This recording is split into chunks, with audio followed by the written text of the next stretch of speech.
Images of deadly clashes in Kyiv engulfed in flames Tuesday night shocked the world. The two sides blame each other for the escalation of violence that caused death and destruction.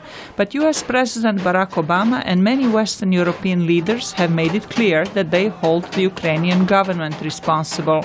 Along with our European partners, we will continue to engage all sides. And we continue to stress to President Yanukovych and the Ukrainian government that they have the primary responsibility to prevent the kind of terrible violence that we've seen, to withdraw riot police, to work with the opposition to restore security and human dignity and move the country forward. German and French leaders condemned the violence at a joint news conference in Paris Wednesday, hours before word came of a truce between Ukraine's government and opposition. EU foreign ministers have scheduled an emergency meeting for Thursday in Brussels to address Ukraine's situation and discuss sanctions. European Commission President José Manuel Barroso conveyed a message to Ukraine's leaders. We believe the political leadership of the country has the responsibility to ensure the protection of fundamental rights and freedoms.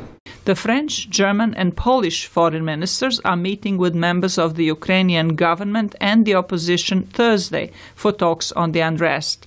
Hundreds of people have been injured, some of them brutally beaten, among them US citizen George Sayevich, a former VOA producer who traveled to Ukraine to participate in the protests. I just got clubbed all over, on the head, broke my arm in 2 places. Finally I fell on the ground, and the rule is you can't hit a guy on the ground. You're not supposed to. It's against the rule of something or other, maybe even the United Nations. United Nations human rights official Ivan Simonovic called the situation in Ukraine extremely disturbing. It's our firm position that because of possible excessive use of force, there must be credible, impartial and international investigations.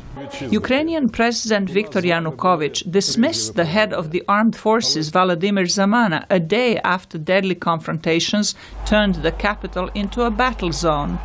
The protests started relatively peacefully after President Yanukovych last November refused to sign a political and economic deal with the European Union, saying the bloc did not offer enough assistance to cash-strapped Ukraine. In December, he reached a $15 billion loan deal with Russia. Russian President Vladimir Putin has blamed Ukraine's opposition for the Tuesday violence, calling it an attempt by extremists to overthrow the government. Zlatica Hope, VOA News, Washington.